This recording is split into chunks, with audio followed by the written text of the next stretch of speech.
très très important de comprendre et de réaliser que l'évolution, ce qu'on appelle l'évolution, ce que l'initié moderne ou l'initiation moderne définira comme l'évolution, c'est un acheminement ou c'est un développement personnel.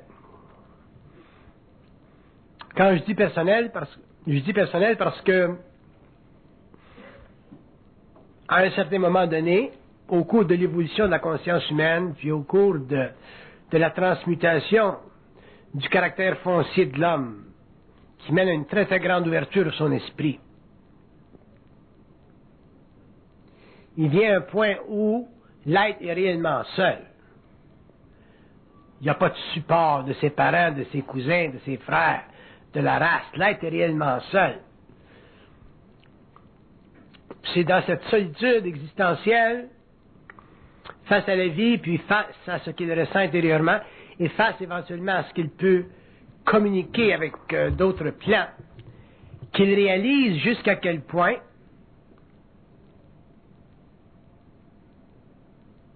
la formation de son ego dépend de son attachement à la conscience terrestre, donc à la conscience sociale, à la conscience de la race, à travers les différentes avenues comme l'éducation, la lecture, et ainsi de suite, ou la culture. Et que c'est au-delà de tout ça que commence son apprentissage. L'homme commencera à apprendre, donc à savoir par lui-même, lorsqu'il aura complètement dépassé les bornes qui aujourd'hui lui servent de guide, qui sont nécessaires, valables et qui ont été historiquement sanctionnées. Si on dit que pour le développement d'une psychologie évolutionnaire, l'ego devra développer un attribut qui ne faisait pas partie de la conscience de l'évolution. Parce que l'autorité pendant l'évolution appartenait à d'autres. Elle appartenait à des forces à l'extérieur de soi, ou même à des forces à l'intérieur de soi, mais qui étaient sur d'autres plans que soi. Donc, pendant l'évolution, l'homme n'a jamais eu la chance, ou l'occasion, ou l'opportunité de vérifier jusqu'à quel point il pouvait interpréter la réalité à sa manière. Et quand je dis interpréter la réalité à sa manière, je veux dire interpréter la réalité d'une manière universelle qui convient à tous les hommes. Et il n'a jamais pu le faire parce que il n'a jamais développé de critique absolue, c'est-à-dire qu'il n'a jamais assiégé la forteresse de la connaissance humaine, qu'elle soit philosophique, spirituelle, religieuse, idéologique, à un niveau ou un autre. L'homme n'a jamais assiégé les fondations de sa civilisation, de sa culture. Il y a eu du remue-ménage, il y a eu des révolutions, il y a eu de l'évolution, il y a eu des hommes qui sont venus dans certains temps et qui ont créé des idées chocs. Il y a eu des Victor Hugo, il y a eu des princes de la pensée, mais il n'y a jamais eu d'assassineur de pensée.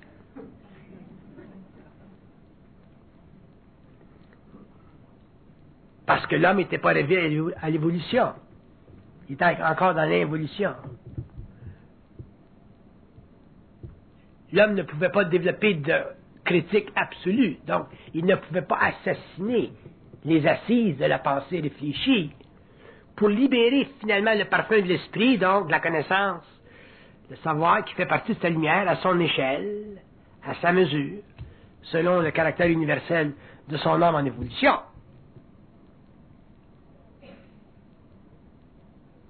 Donc Aurobindo, quand Aurobindo disait qu'en 69, il y avait une lumière qui frappait l'homme sur la terre, que l'homme venait en contact avec une lumière sur la terre, il avait raison, Aurobindo. Donc, il situait l'homme sur une nouvelle courbe d'évolution, et ensuite, après lui, et au cours des générations à venir, ce sera le travail de l'homme de faire la même chose qu'il a fait pendant l'involution, c'est-à-dire se développer. Mais cette fois-ci, au lieu de se développer par rapport à des forces qui lui imposaient une doctrine, l'homme se développera par extension lui-même, par ce que j'appelle conscience en émission, au lieu de conscience en réflexion. Une conscience en émission, c'est une conscience qui possède techniquement ou qui a accès techniquement à tous les territoires. Quand je dis tous les territoires, je veux dire à tous les plans de conscience. Éventuellement, l'homme aura accès à tous les plans de conscience. Ce qui veut dire que l'homme sera capable de légiférer les lois sur le plan matériel, qu'on appelle la science. Il pourra légiférer les lois sur le plan astral, qu'on appelle la spiritualité. Et il pourra légiférer les lois sur le plan mental, qu'on appelle les études ou l'étude des mystères. Et ça l'amènera dans une quatrième évolution, dans un quatrième plan, à reconstruire sa relation avec la connaissance ou la conscience systémique. Donc, reconstruire sa relation avec les peuples ou les civilisations ou les intelligences qui viennent d'ailleurs, dans différents modes d'expression, dans différents modes de matérialité. Ça, c'est purement secondaire. Mais l'homme, finalement, pourra revenir à sa source, c'est-à-dire reconstruire le pont qui a été détruit pendant l'évolution, parce qu'il devait développer un ego pour éventuellement avoir accès à une conscience suffisamment sophistiquée, qu'on appelle le mental inférieur. Mais le mental inférieur, c'est plus suffisant pour l'homme. Parce que penser, c'est déjà une limitation sur sa lumière, donc sur son esprit. L'homme a besoin de communiquer avec les plans parallèles. Et pour ça, il faut qu'il commence à faire un travail de fond. Et le travail de fond, c'est prendre conscience que la critique absolue, c'est son fer de lance. C'est l'épée dont il se servira pour cette fois placé au-dessus de la tête des invisibles. Le glaive de Damoclès, qui menace toujours les intelligences impérieuses qui, pendant l'évolution, ont servi de guide, mais qui lui ont aussi coupé la tête. C'est pour ça que l'homme n'a pas d'identité. Je vous donne un exemple simpliste. Si vous êtes un médecin, un grand chirurgien,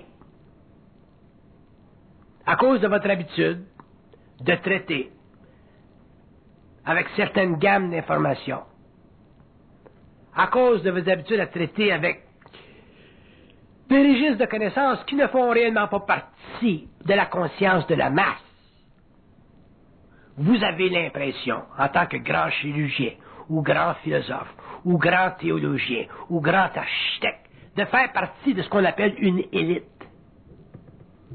Un homme qui est très bien formé dans les sciences.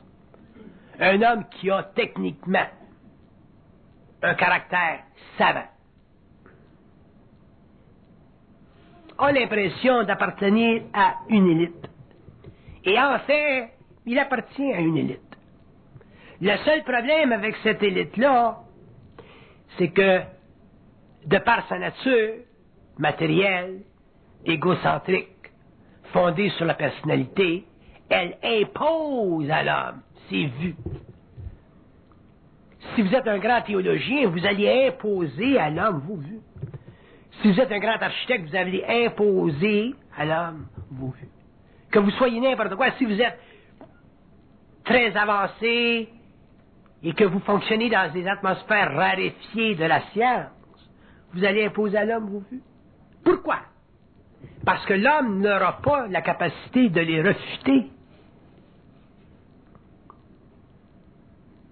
Mais si l'homme avait la capacité de refuter vos vues, si l'homme avait la capacité de refuter les vues d'un grand théologien, simplement comme ça, par le flick of the wrist, comme on dit en anglais.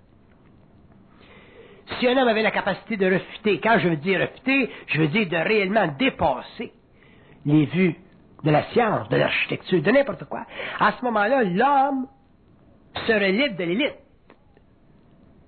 En étant libre de l'élite, il serait libre. Et en étant libre et en sachant le prix que l'on doit payer pour savoir, il ne rendrait plus jamais ensuite après lui l'homme servile.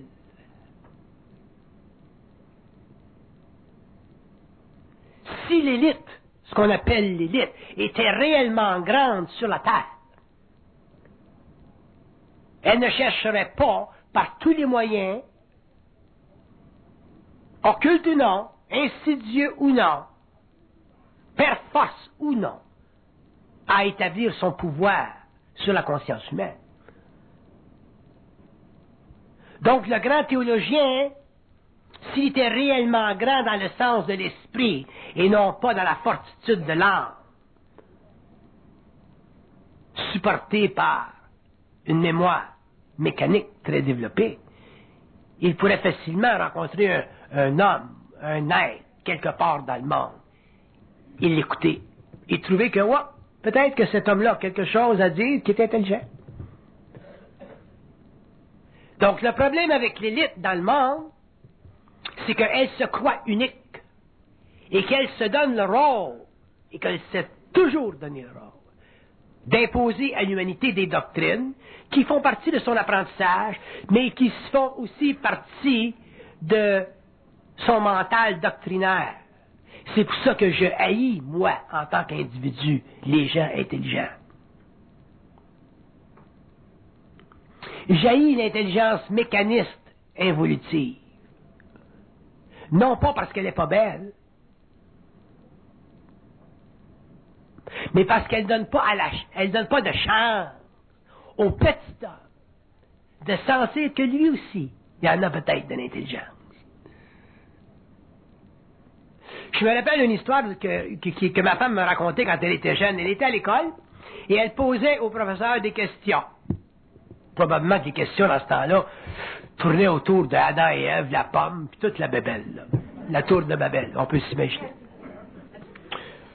Puis ma femme, par vibration, même si elle ne comprenait pas son avenir, son devenir, elle posait des questions qui rendaient mal à l'aise le professeur. Il ne pouvait pas y répondre. Donc il disait, bon, mais ma petite, là, tu te poseras ça à l'université en théologie. Mais aujourd'hui, cette petite fille-là qui a grandi, puis qui est rentrée dans son identité, si elle rencontrait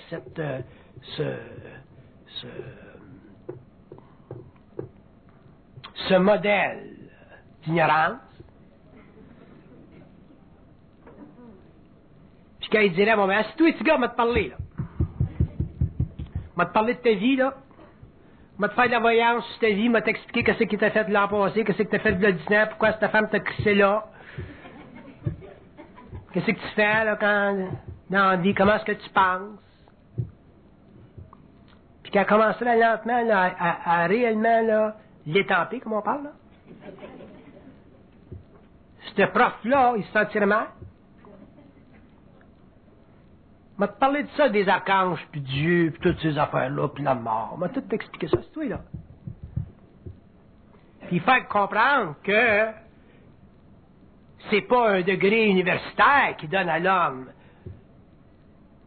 le droit à la connaissance.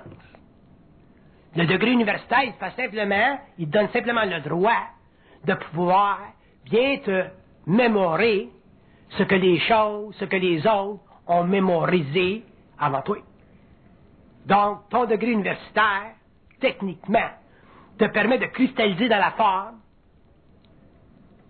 un mouvement très long, historiquement très long, développement très lent, de ce qu'on appelle l'ignorance sophistiquée, les jeux d'esprit,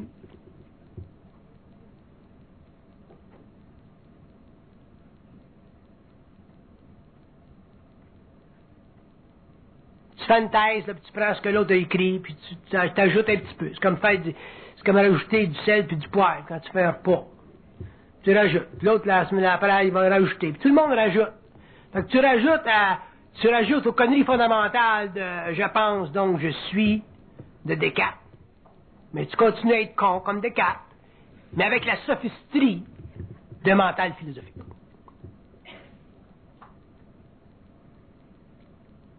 C'est pour ça que c'est heureux qu'on soit arrivé en science aujourd'hui, que la science soit venue pour nous libérer un peu de la fabulation. Parce que la science, c'est exact. Les scientifiques ne demandent pas si c'est la vérité, ce qui se passe dans le laboratoire. Mais en dehors de la science, on parle de vérité. Puis le petit prof de ma femme, c'était la vérité. Je ne sais pas ce qui était rendu dans l'histoire de la pomme, mais il va falloir un jour que l'homme apprenne à reconnaître. Puis quand je parle de l'homme, je parle de l'élite. Apprenne à reconnaître qu'il y a dans le monde, de par le monde, des êtres qui sont peut-être pas sophistiqués, mais qui savent des choses. Et si l'élite n'en arrive pas à réaliser ça, il va venir un point où l'élite va se sentir extrêmement dépassée au niveau de la connaissance.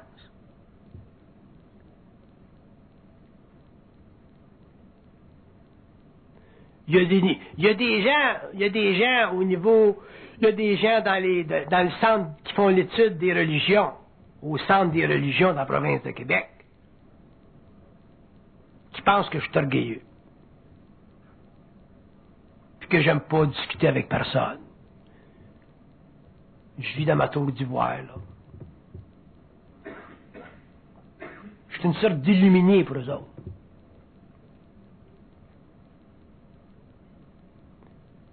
Mais, ils viennent pas me voir. Viens me voir, on va parler. Si je veux. Ah, là, ils vont dire, tu vois, là, s'il veut. Mais je veux même pas le voir. Là, ils vont dire, tu vois, il veut pas nous voir. Pourquoi est-ce que je veux pas les voir? Parce que je veux pas leur faire de la peine. Puis pourquoi je veux pas leur faire de la peine? Parce que je veux pas les mettre en initiation.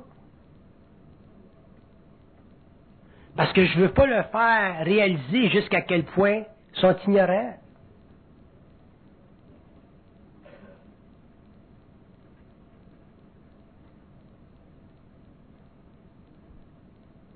Parce que ce que l'homme pense, ou ce que le monde pense, ou ce que les universités pensent, ça ne change rien à ma vie. Je peux même pas penser à ce qu'ils pensent. Anyway. Par contre, l'élite, un jour, va tout s'apercevoir qu'il y a des choses, il y a des dimensions dans l'homme qui vont au-delà de la logique. Tu prends Jojo Savard, tu peux rire comme tu veux de Jojo Savard, tu peux analyser son show à télévision, Jojo Savard, tu peux faire une critique de journaliste de Jojo Savard. Mais il y a du monde dans le monde, il y a des Jojo Savard dans le monde, il y a des intuitifs, il y a des voyants dans le monde qui savent des choses, qui ont accès à des choses, qui font partie de la connaissance de l'homme.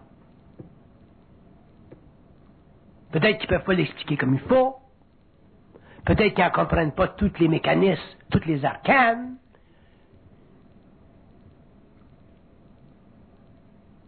S'il y a des présidents de pays comme Mitterrand qui ont leurs voyants personnels, privés, là, qui ne veulent pas que personne connaisse, parce que c'est pas bon pour la presse.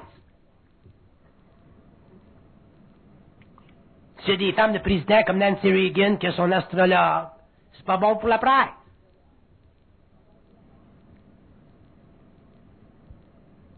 S'il y a des gens comme Churchill qui ont leur astrologue, c'est pas bon pour la presse. Pourquoi? Parce que l'élite est orgueilleuse. L'élite ne veut pas laisser sentir qu'il y a des trous dans son sac qu'elle ne peut pas calfeutrer, l'élite. Il n'y a rien de plus orgueilleux que l'élite. Y a-tu plus orgueilleux qu'un grand théologien encrassé dans la mémoire de la race judéo-chrétienne.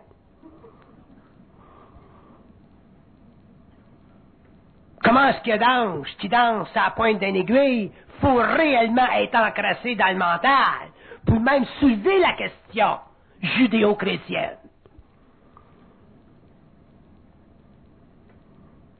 Puis on pense que c'est du génie, ça. Comment est-ce qu'un ange qui danse à la pointe d'une épingle? Les Japonais, aujourd'hui, sont capables de faire de la miniaturisation plus développée que ça encore. En faisant une Toyota avec un moteur dans l'échelle des microns.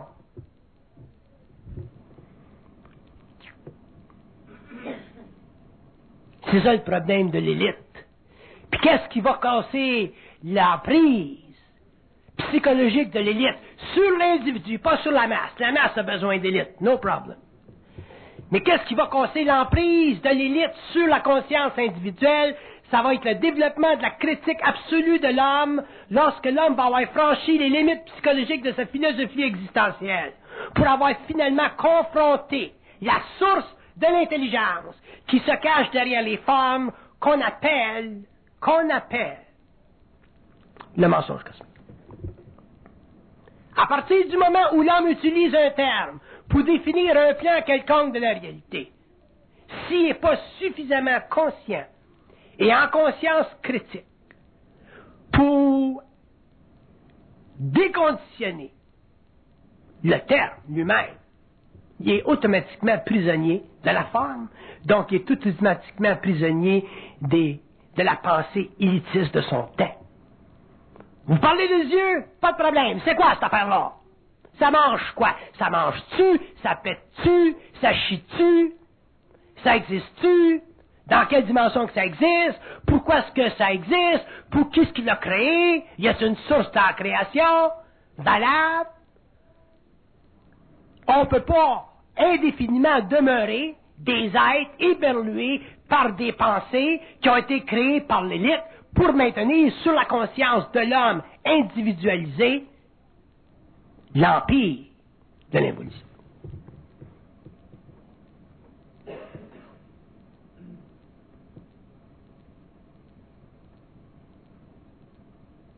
J'ai un de mes amis, grand philosophe, grand ami de Sartre, qui me disait il y a quelques années, quand je proposais d'y expliquer quelque chose, il me dit « Non, non, non, non, non, non. » J'ai dit « De quel droit as-tu de me dire non? Pour qui est-ce que tu te prends, calice, pour me dire non? Ferme ta gueule, assis-toi, puis commence à écouter d'abord. Non, non, non, non, non. Aussitôt qu'on est confronté avec des notions qui vont à l'encontre de notre élitisme psychologique, non, non, non, non, non.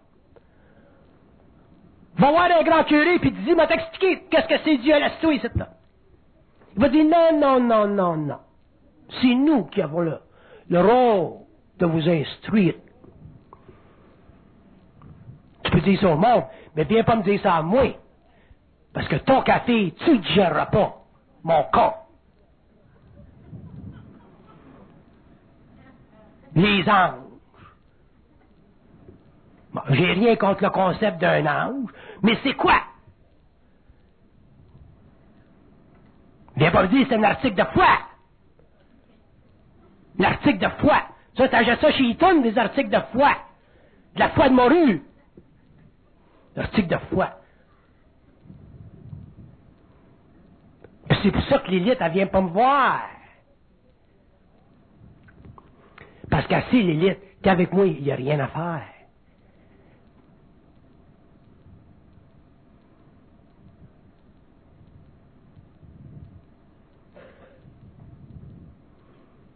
Fait que là, ils disent, bon, ce gars-là, Bernard de Montréal, c'est un orgueilleux. Aussitôt que tu confrontes l'élite, aussitôt que tu écris des choses qui les forcent à avaler ce qu'ils savent pas, puis à renvoyer ce qu'ils savent,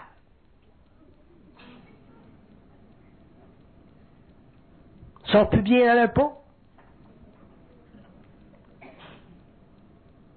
Il y a un grand de la province de Québec qui me dit un jour d'un salon mortuaire,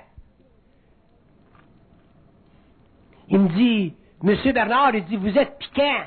Je comprends que je suis piquant. Parce qu'il faut que j'applique votre ballonne pour qu'elle pète. Je suis piquant. Vous êtes piquant. Je suis piquant. Va donc chier. Je suis piquant. On s'était fait piquer pendant des siècles de temps, là, Chris. On a des trous tout partout.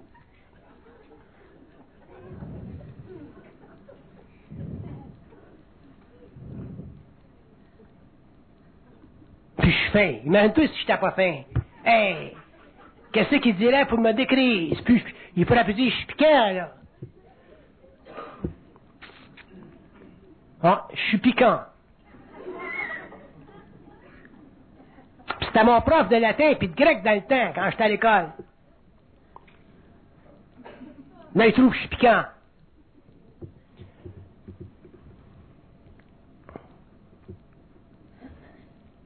Fait que le point que je veux faire, c'est que l'évolution de la conscience, le développement de la conscience évolutionnaire, ça va être individuel. Ça va être entre l'homme et l'homme. L'homme va se séparer de la mémoire de la race. Ça veut pas dire que tu n'irais pas chez Eaton t'acheter du linge.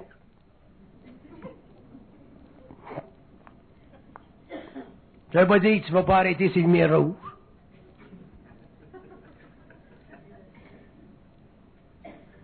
Je suis meilleur citoyen que ben du monde. Même des fois, je passe pas sur la lumière rouge, puis je sais qu'il n'y a pas de police dans le coin. Mais je change pas pareil. Parce qu'il y a quelqu'un à côté qui dira, ah, il a passé. Fait que pour pas impressionner négativement mon confrère conducteur, je passe pas. Mais peut-être que si j'étais un curé, je passerais. Pour lui faire un petit péché, de m'avoir jugé.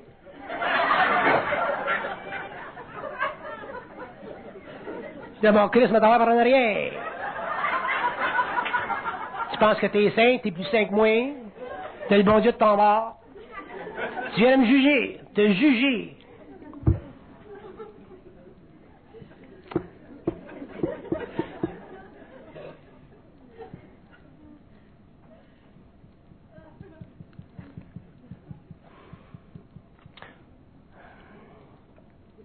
Quand l'homme va développer une conscience critique, il va commencer à découvrir qu'il est très seul dans son être-té. Puis qu'il est bien là. Et qu'il aime facilement l'âme ou l'humanité, dans la mesure où elle n'est pas trop élitiste, pas trop orgueilleuse, qu'elle se parle pas trop au sérieux. Parce qu'on commence à développer une conscience mentale suffisamment sophistiquée pour commencer à traiter avec l'étude des différents systèmes matériels, psychiques et autres.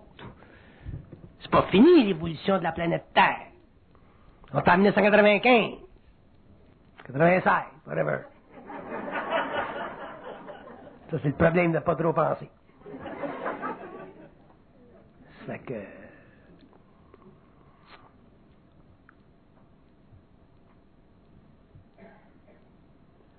En tant que personne qui pense pas trop et qui réalise jusqu'à quel point on a été framé, puis vous autres, là, quand vous pensez à qu'on a été framé, vous pensez qu'on a été framé en fonction des idéologies, là.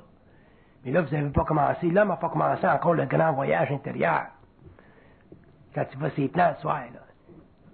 Puis qu'il rencontre, puis qu'il rencontre, puis qu'il rencontre, puis qu'il rencontre, puis qu'il rentre en conversation avec différents niveaux d'intelligence et d'identité, là. C'est là que tu vois jusqu'à quel point on était framé. Puis c'est là que la lutte, elle commence. Fait que l'homme conscient vivra jamais la lutte, vivra jamais de révolution sociale, mais il va vivre une révolution intérieure.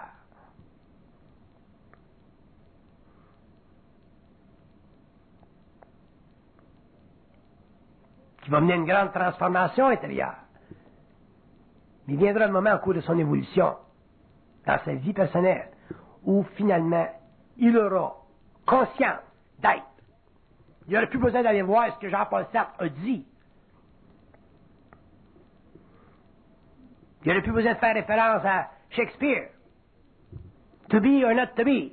We're not to be anyway. L'homme va réellement savoir qu'est-ce que c'est être.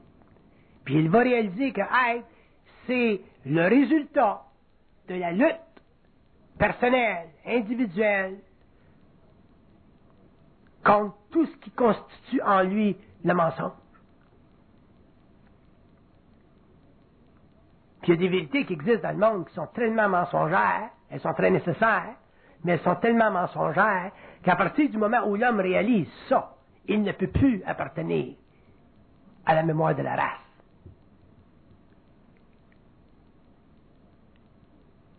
Parce qu'une vérité qui est mensongère, c'est pas nécessairement une dictée mensongère. C'est une perception mensongère. La Vierge, elle apparaît à un petit gars d'un champ. Le petit gars est en transe. Dédoublement astral, les yeux dans la graisse de bine. Il l'entend, puis il parle avec.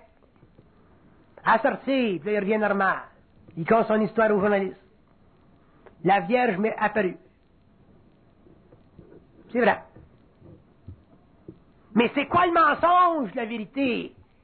C'est à qui cette bonne femme-là? Habillée en bleu avec les éléments vestuaires traditionnels qui ont été peints par Raphaël, par Michel-Ange, par d'autres. Autrement dit, des couleurs, des vêtements qui appartiennent à la mémoire de la race, pour convenir psychologiquement avec la forme, qui permet à la race de s'identifier à une forme, pour maintenir encore la race dans l'ignorance de l'interpénétration des mondes, de l'interpénétration des civilisations, de l'interpénétration des espaces-temps,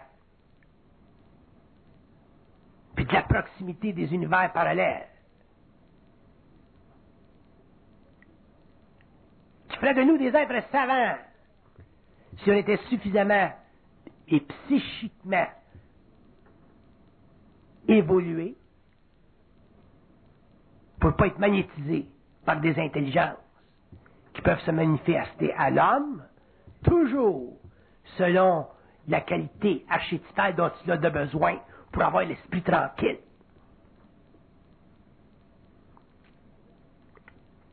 La Vierge t'apparaît. T'es safe. Mais elle n'apparaît pas du monde comme moi, bon. Oh, sacrement non, il t'a chié, lui. Ça passera pas, lui.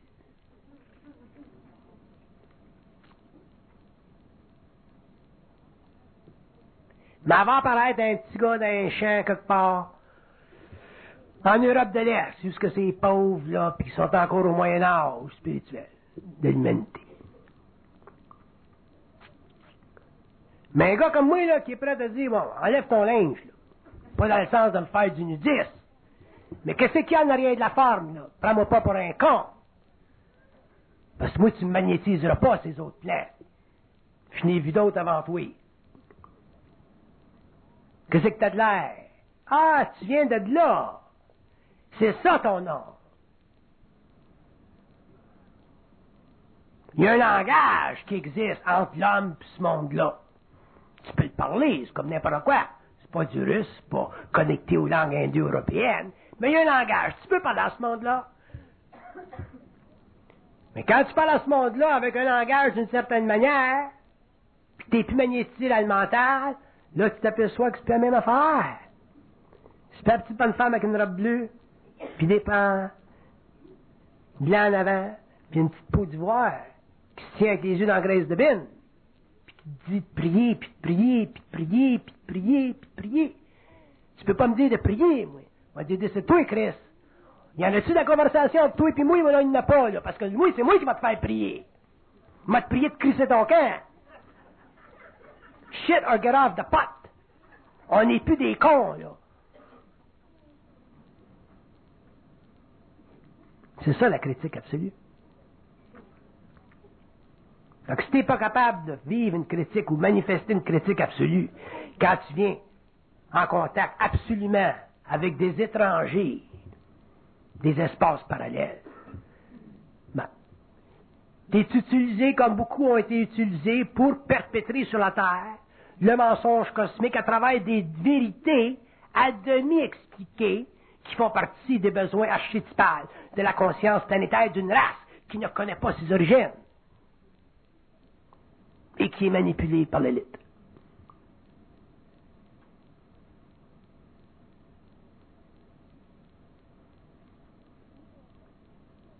Fait que les concepts qui soutiennent la conscience humaine sur la Terre, n'importe quel niveau, que ce soit des concepts religieux, spirituels ou occultes, n'importe quelle fantaisie,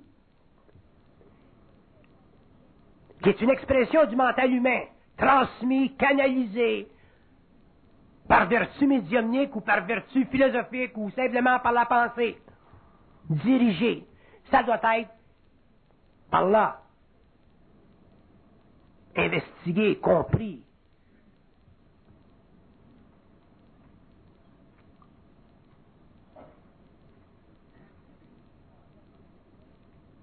Sans ça, on est fait à l'os. On va demeurer des êtres spirituels, du bon monde, ou on va demeurer des êtres matériels, matérialistes, encore du bon monde. On ne sera jamais intelligent.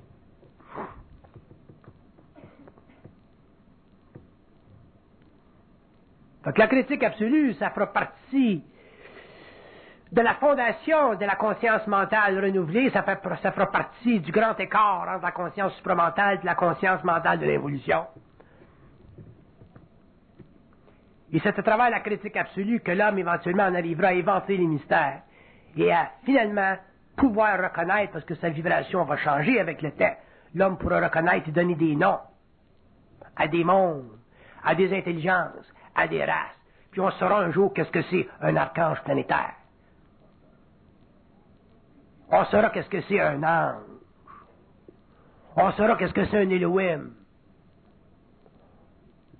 On saura qu'est-ce que c'est une âme.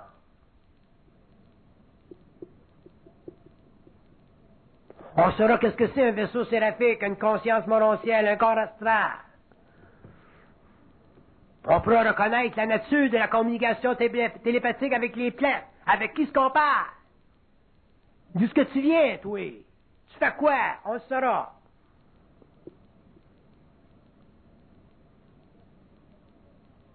De cette expérience fondamentale, renouvelée, qui fera partie de l'évolution de la conscience humaine, qui fera partie finalement de l'abolition du pouvoir de l'élite sur la conscience de l'homme. On entrera dans l'âge du Verseau, dans l'âge de la communication, et finalement on saura d'où on vient, qu'est-ce qu'on fait ici, où est-ce qu'on s'en va. Les fameuses questions qui n'ont jamais été répondues par l'élite dans le passé.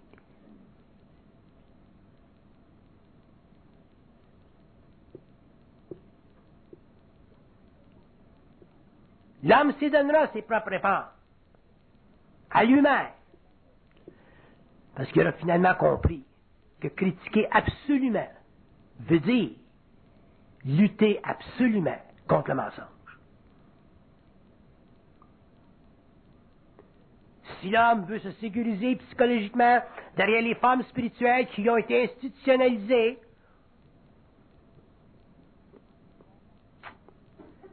pour pas attardiser son esprit, pour le confiner,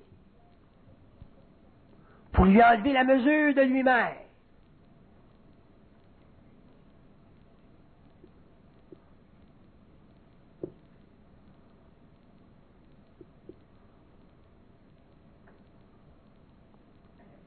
donc l'homme commencera à réaliser que dans le fond, il n'y en a pas d'autorité au-dessus de lui. Quand l'homme saura ça, qu'il n'y a pas d'autorité au-dessus de lui, l'homme saura finalement qu'il est un être de lumière, qui est un être intégral, qui est un être créatif, qui est un être global, willing, capable, pouvant communiquer avec différentes échelles d'évolution. sachant que chacune se spécialise dans son domaine, mais sachant aussi que l'homme, à cause de sa fonctionnalité cosmique, est capable de parler avec n'importe qui, à n'importe quel niveau, sur n'importe quel sujet, dans la mesure où la fondation de la communication est universelle, systémique, télépathique, consciente, individualisée et non régie par les lois de l'élitisme évolutif.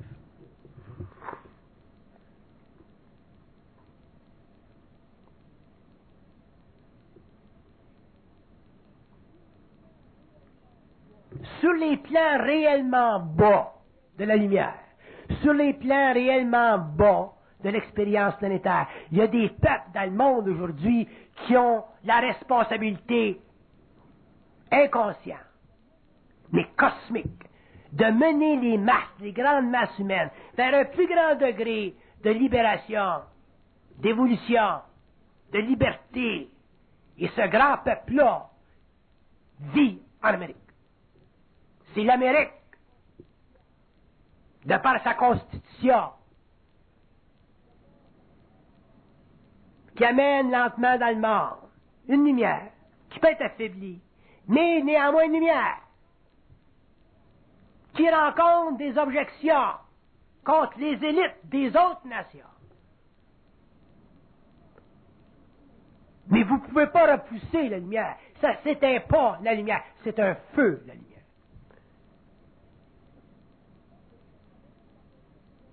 On critique l'Amérique, on critique les Américains. Parce qu'ils sont puissants, parce que souvent ils sont cons. Ça, c'est parce qu'on regarde de manière grossière ce qui se passe dans le laboratoire américain, avec des yeux humains et des émotions humaines. Mais si on regarderait ce qui se passe dans l'Amérique, dans la conscience de l'Amérique,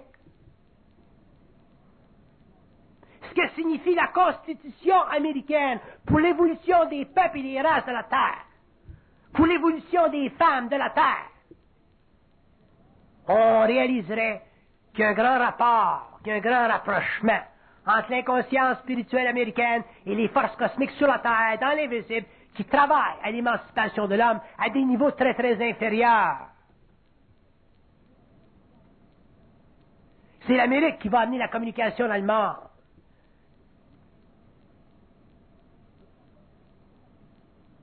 Les Allemands viennent de dépenser 6 milliards là, pour avoir des programmes américains. Là.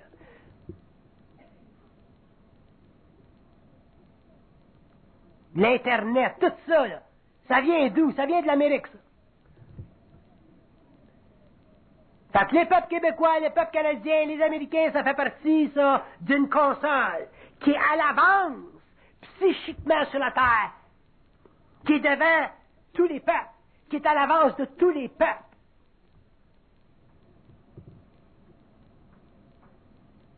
C'est pour ça que c'est de l'Occident que viendra la lumière. Ça va pas venir de la Chine, la lumière. Ça vient pas de la Russie, la lumière.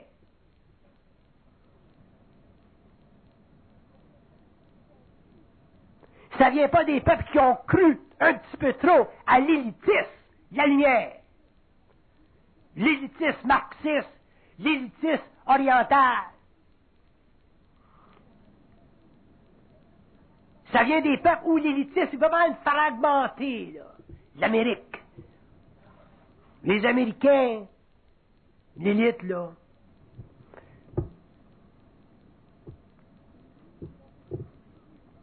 Les jeans ont fait plus pour l'évolution de l'humanité que toutes les doctrines idéologiques. Les jeans, les running shoes, la musique, le cinéma, la danse, coller, funny. Les choses qui ont choqué l'élite, qui ont permis finalement, à un niveau inconscient, à des êtres, avec leur inconscience, de commencer à réaliser que la domination des âmes, ça tire à sa fin. Fait que si vous amenez ça sur une échelle plus loin, plus avancée, plus vaste, plus occulte, Il y en a un autre grand Américain. Il y en a un autre homme de l'Amérique. Il y en aura d'autres hommes de l'Amérique. Il y aura d'autres Américains qui confronteront l'élite, qui confronteront le mensonge, qui confronteront les dictées, qui ont toujours gardé l'homme de l'évolution à l'intérieur d'un certain confin, qui n'ont jamais permis à l'homme de savoir que lui, en tant qu'être, était plus grand que la somme de ses parties. Qu'en fait, l'homme est lumière, et que l'homme un jour saura qu'il est lumière, et quand l'homme saura qu'il est lumière, il saura que l'intelligence vient d'ailleurs, et quand l'homme saura ça, que l'intelligence vient d'ailleurs, c'est parce que là, il aura, de manière absolue, critiqué les conditions, les fondations de ses connaissances anciennes. L'homme se sera libéré du connu, et il aura fait finalement fructifier la pensée de Krishnamurti, qui disait que lorsque l'homme sera libéré du connu, l'homme commencera à avoir une mesure de lui-même.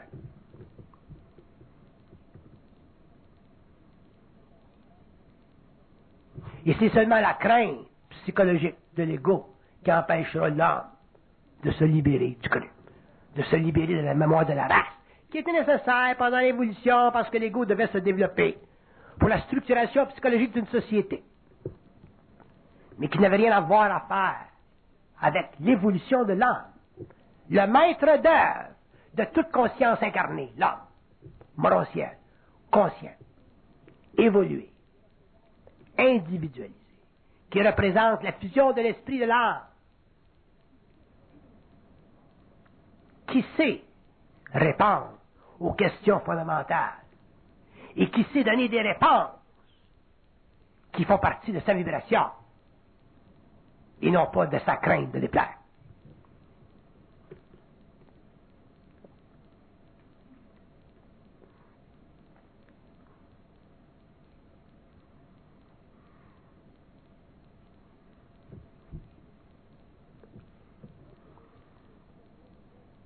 Quand vous aurez un esprit critique, on dira de vous autres aussi que vous êtes orgueilleux. Qu'est-ce qu'elle se prend? Qu'est-ce qu'elle se prend, elle?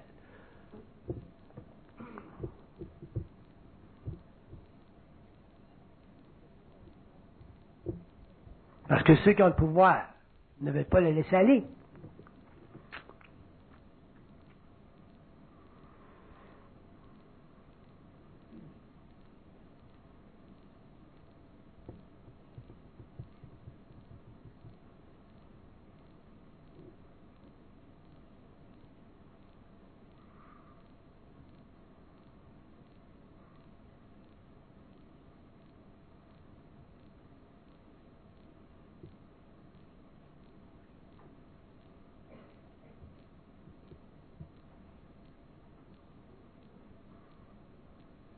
J'ai reçu une lettre de France dernièrement.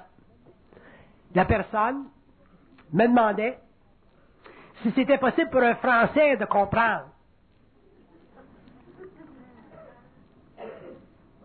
ce qui se dit au Québec. J'ai dit oui.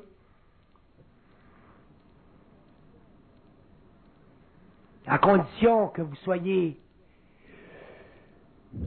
pas trop offusqué par le degré d'opprobrierie que vous pouvez recevoir au Québec quand on se fâche.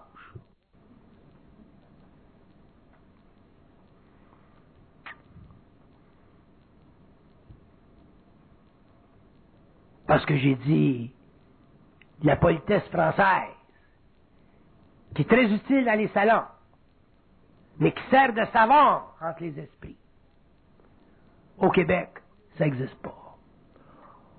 On est réellement mal foutu au niveau de la politesse. On sac en hostie. Parce qu'on a été cœuré en maudit. Puis on a plein de cul de l'ignorance. Fait que j'ai dit, il n'y a pas grand-chose qu'on peut dire, nous autres, au Québec, sans vous offusquer, vous autres, les Français polis. Par contre, je peux vous dire une chose. Il y a assez de feu au Québec. Il faut mettre le feu au cul à n'importe qui.